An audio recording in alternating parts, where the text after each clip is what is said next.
Il y a quelque chose de tellement bon puis beau avec les compétitions, puis quelque chose qui est quasiment addictif. Le feeling que tu as quand tu es dans une compétition, que tu performes sous pression, puis que tu réussis à faire ce que tu avais prévu de faire, ce feeling-là, je peux même pas te le décrire en mots. Après le bodybuilding, je sentais le besoin de pousser mes limites d'une manière plus au niveau des performances. Tu sais, bodybuilding, c'est beaucoup axé sur le physique, sur de quoi tu as l'air, sur ta shape, versus la compétition de performance où que là, où tu performes. C'est tes temps, c'est ta vitesse, c'est ton agilité, c'est ta force, peu importe c'est quoi. Là, IROX, j'ai de la course, j'ai de l'entraînement plus musculaire, de la force, j'ai de l'endurance. Fait que je trouve que c'est comme une espèce de summum des différentes activités que j'aime au quotidien faire. Tu sais, c'est un défi personnel, c'est sûr. C'est d'essayer de trouver jusqu'où je peux me dépasser, puis jusqu'où mon corps peut aller, mon mental peut aller. Puis, tu sais, idéalement, je trouverai jamais une réponse à ces questions-là, tu sais. On le fait à deux. Fait que c'est au-delà de ma motivation à moi. C'est, il y a quelqu'un qui compte sur moi aussi, qui s'entraîne aussi fort que moi, qui va se donner autant que moi pendant la compé. Je peux pas la laisser tomber, tu comprends? Quand tu t'engages à faire quelque chose, que ça soit avec toi-même ou avec quelqu'un d'autre qui est peut-être encore mieux, que tu es capable de faire n'importe quoi, là, tu sais. Je suis tellement reconnaissant de pouvoir avoir Yummy Sports à mes côtés pour mes projets comme ça. Ils me supportent tellement. Ça fait plusieurs années qu'on travaille ensemble, puis je leur fais tellement confiance, je les recommande à tous mes clients. J'aime particulièrement les Hydra, qui sont des électrolytes qui m'aident dans mes entraînements où je vais suer beaucoup, puis le goût est juste complètement débile. Le nouveau packaging qu'ils ont sorti avec les formats individuels, c'est vraiment game changer quand tu es sur la route. Vous pouvez utiliser mon code promo COACHPHIL20 en majuscule, ça vous sauve 20% sur votre première commande.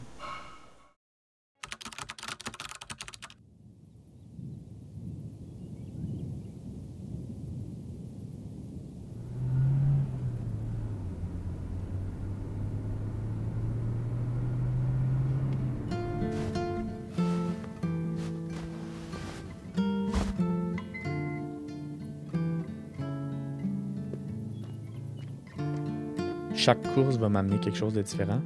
Ça, c'est quelque chose que tu peux pas comprendre tant que tu le fais pas, mais sur 10 courses, il y en a 9 qui peuvent être terribles, que c'est difficile, que tu as mal partout, que tu es fatigué, que ça te tente pas.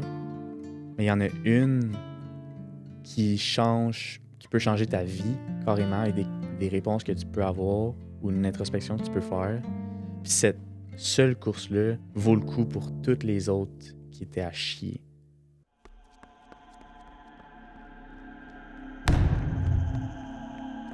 Vient un temps où, quand tu es habitué de faire des choses qui sont difficiles, tu te poses juste plus la question de si ça te tente ou pas. C'est pas une option de pas le faire, c'est tu te lèves, tu le fais. À partir du moment où tu te donnes le choix de pas y aller et de remettre ça au lendemain, c'est trop tard. Tu as déjà perdu.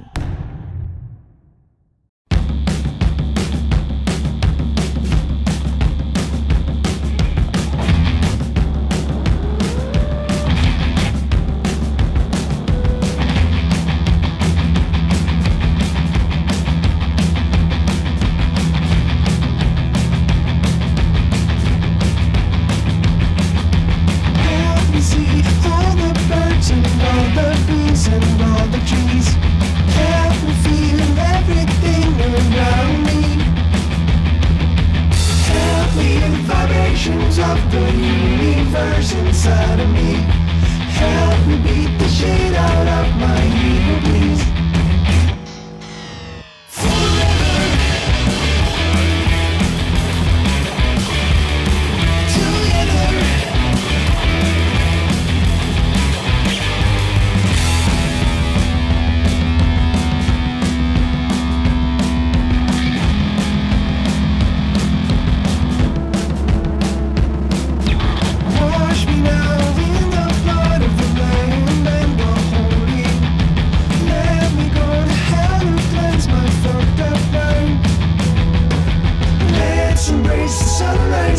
Sunset and the time between them. Let us stay forever young and never die. Forever together.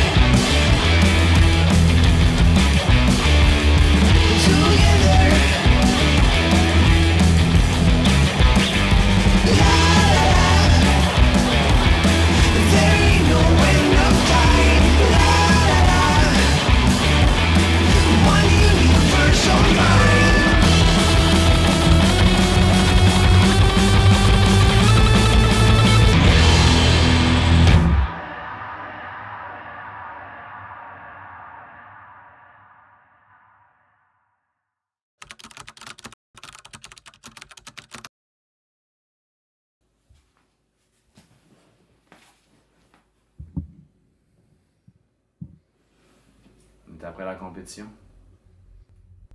Ça s'est-tu bien passé? J'ai comme 2 réponses, là. Savoir si ça s'est bien passé ou pas.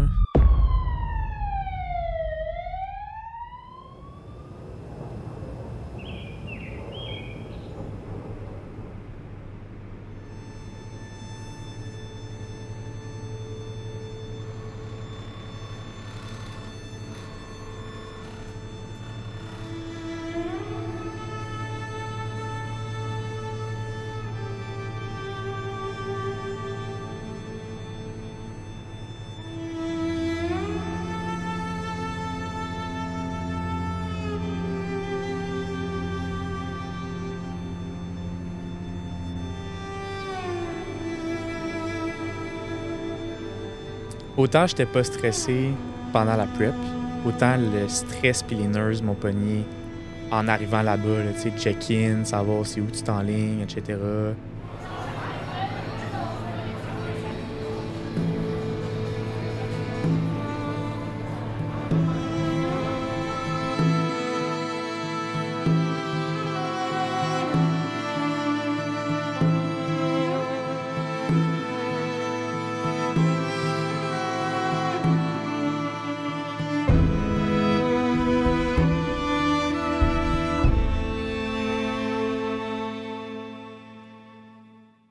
Rendu à l'ère de warm-up, j'étais plus excité que stressé. Puis j'étais content d'avoir quand même un bon moment de warm-up. Tu sais, j'avais un bon 30 minutes. Puis je suis quelqu'un qui, tu sais, que j'ai quand même un historique de blessures qui viennent souvent avec la course. Fait que là, ça me mettait plus en confiance, mettons, d'être vraiment chaud avant de partir. Puis de voir l'ambiance aussi, c'est cool, là, tu sais, parce que le monde qui font en ce moment leur Irox, ils te courent autour, là, tu sais, fait que tu les vois passer, tu vois un peu l'énergie. Tu sais, tu sens déjà l'énergie monter tranquillement pas vite avant même le départ. Fait que cette partie-là était vraiment cool.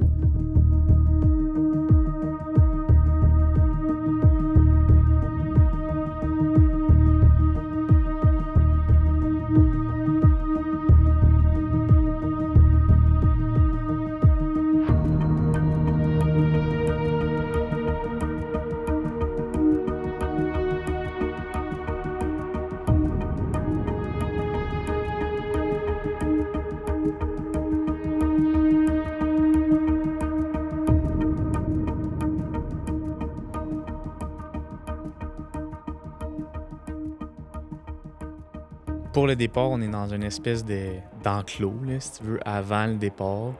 Puis Laurie et moi, on était vraiment les premiers en avant. Là, genre, on partait le bal. Puis là, à côté de nous, il y a le timer qui part de genre 2 minutes. Fait que tu sais, c'est super long, mais tu vois le monde courir déjà. Tu as juste hâte d'y aller. Puis en même temps, on a une stratégie de ne pas partir trop vite. Fait que tu sais, c'est comme tu as tellement hâte d'y aller, mais là, tu sais qu'il faut que tu pèses un peu sur le break parce que c'est le genre d'événement que tu pognes vraiment un mur rendu à moitié si t'es parti trop vite. Puis là, 3, 2, 1, boum, on part.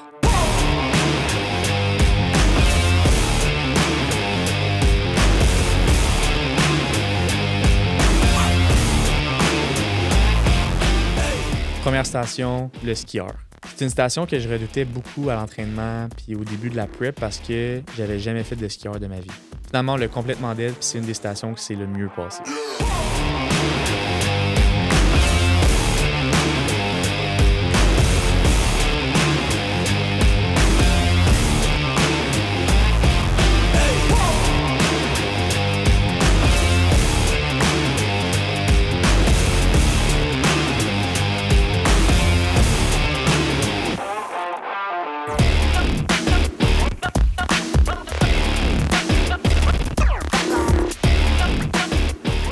Deuxième kilo, ça va bien, mais je remarque que mon BPM est vraiment plus haut que ce que l'habitude d'être, même en entraînement, même dans des intervalles vraiment intenses.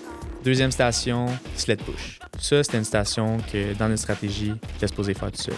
Mais sur la distance totale que j'avais à pousser le sled, il y a certains moments où j'ai besoin de prendre des breaks pour pas trop qu'il y ait de fatigue dans mes jambes.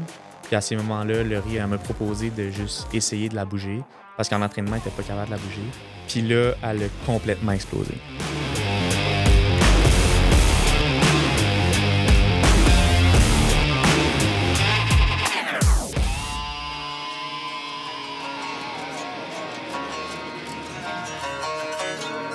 Troisième station, le sled pull. Encore une fois, dans la stratégie, j'étais supposé le faire tout seul.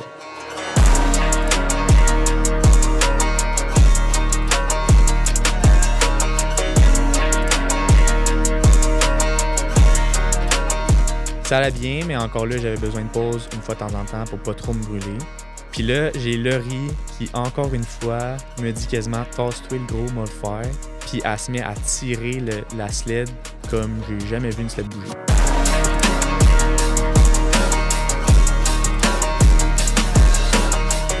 C'est ça qui est malade de le faire à deux parce que tu as beau avoir une stratégie, tu vois vraiment la force de caractère de ta partenaire quand c'est le temps de le faire.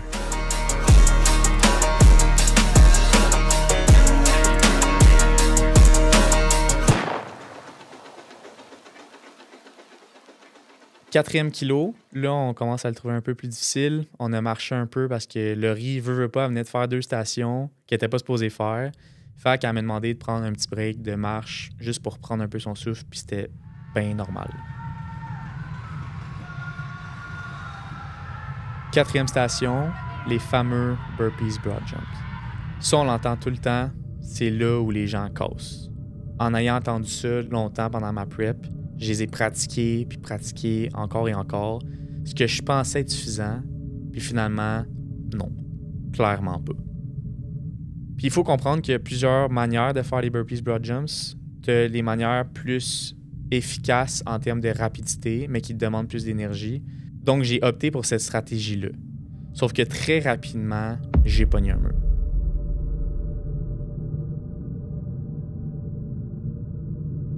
Là, je sais très bien que je rentre dans Pain Cave. Mes oreilles commencent à sciller, j'ai mal partout, j'ai mal au cœur comme c'est pas possible. Mes battements cardiaques sont encore dans le tapis. Puis dans ces moments-là, c'est là qu'il y a plein d'affaires qui te passent par la tête. C'est rarement positif. Let's go! Félicitations à Hot Cross Buns qui vient de terminer leur course en 1 heure 5 minutes et 43 secondes.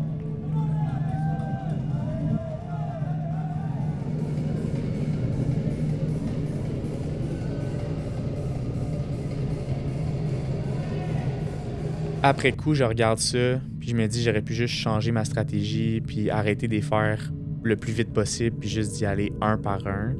Mais sur le coup, j'étais tellement concentré à pas vomir, littéralement, que l'idée de changer de stratégie m'a juste pas traversé l'esprit du tout.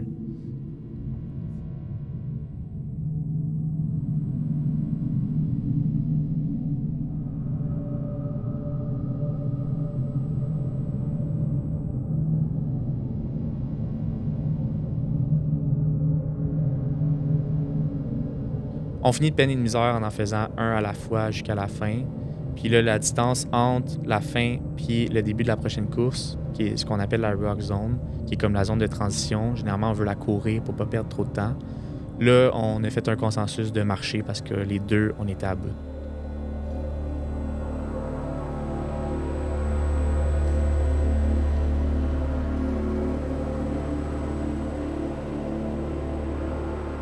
On commence à courir le prochain kilomètre. J'ai des maux de tête tellement intenses qui filent comme si j'avais des couteaux dans le nuque. Puis là, je réalise qu'on est juste à moitié.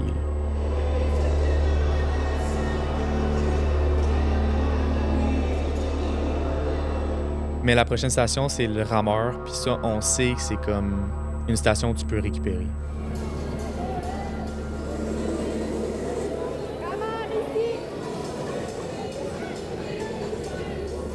Pendant que Laurie le faisait, là, j'ai pu reprendre un peu mon souffle. J'ai pris un gel aussi qui a comme éliminé mon mal de tête. Ça a vraiment fait du bien.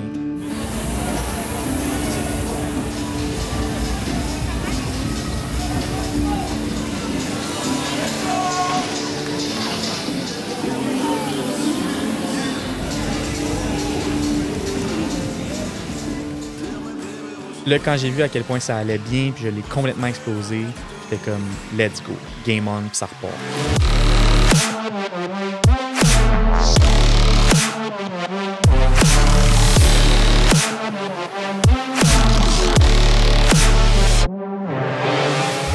Prochaine station, les Farmers Carry. Encore là, avec la stratégie, c'est moi qui ai supposé les faire au complet. Puis avec cette même stratégie-là, je suis supposé les faire en joguant. Mais là, clairement, j'ai besoin de ce temps-là pour marcher un peu, puis reprendre mon souffle.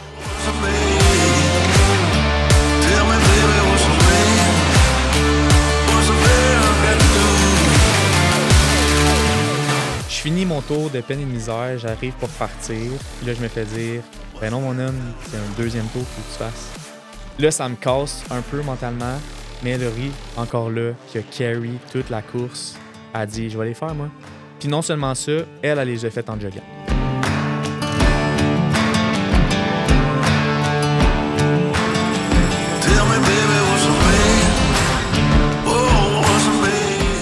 Elle a fait le 3/4 du tour.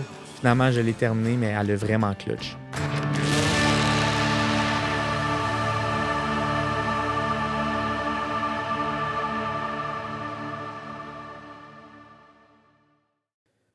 Fait qu'aussitôt, en sortant de la Rock Zone, tout de suite en sortant, on voit quelqu'un qui fait un malaise. On n'en fait pas de cas parce que ça arrive dans des événements de même.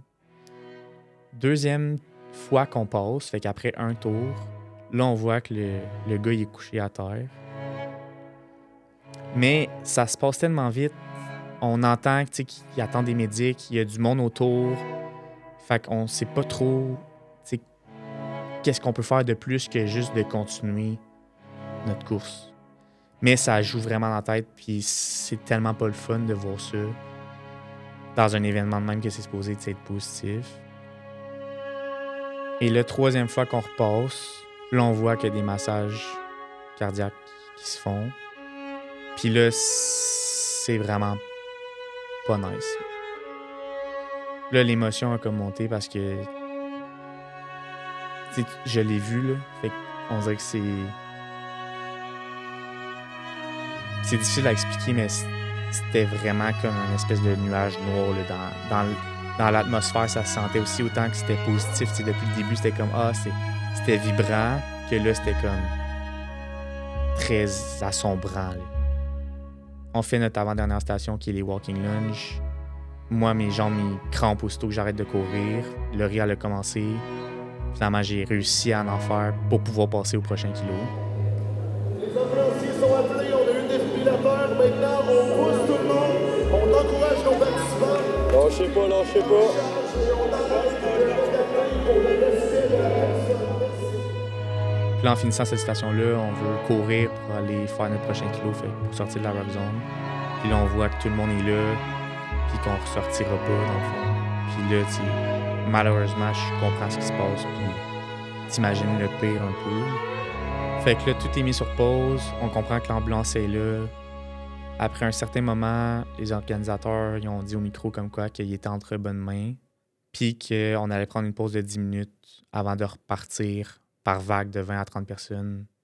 Puis finalement, cette pause de 10 minutes-là a duré comme 45 minutes. Puis là, à ce moment-là, plus personne ne s'attend de finir sa course. Là. On est tous un peu sur le choc de la situation. On ne sait pas s'il va bien. On ne savait pas à ce moment-là c'était quoi l'issue. Là.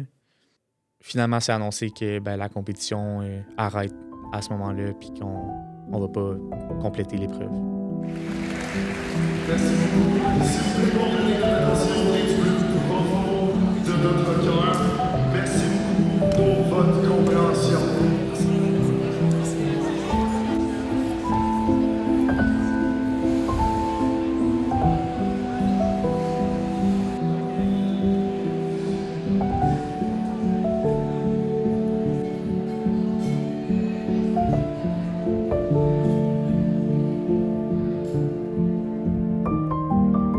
Pendant la route, on reçoit un appel pour nous dire que malheureusement, l'athlète n'a pas survécu.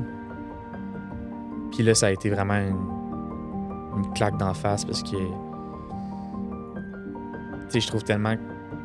à la base, j'ai fait cette vidéo-là pour inspirer les gens puis montrer que si on donne notre 100%, on est capable d'accomplir tout ce qu'on veut puis qu'avec des objectifs, tu es capable de devenir une version de toi que tu n'aurais jamais cru possible. Au final, c'est même plus simple que ça. Là. C'est réaliser à quel point on prend pour acquis trop souvent nos jambes, notre vie, notre santé, puis que ça peut changer en un claquement de doigts. Puis il y a une partie de moi aussi qui trouve ça tellement injuste que au final, on était tous là pour pour les mêmes raisons. Là. C'était positif, on s'était entraîné pour ce moment-là. On fait attention, on veut pas à notre santé. Puis que ça arrive à un athlète comme ça, je trouve ça... Je trouve vraiment ça injuste. Puis en même temps, t'as comme la partie qui est comme... Ben, il faut juste être reconnaissant d'être en vie, de pouvoir marcher, puis de pouvoir faire du sport puis de bouger parce que on a la chance de le faire. Je peux juste envoyer de l'amour puis des ondes positives à tous ses proches. Puis pour les autres, j'espère vraiment que vous allez prendre cette réflexion-là pour vous dire à quel point que ben, la vie peut être courte puis faut que tu t'accroches à chaque moment. Puis surtout que tu te dises à tes proches que tu les aimes. Maintenant, moi envers moi-même, ben, c'est sûr que j'ai pas le sentiment d'avoir fini la course. Puis ça me gosse. Fait qu'il va en avoir une autre dans le futur.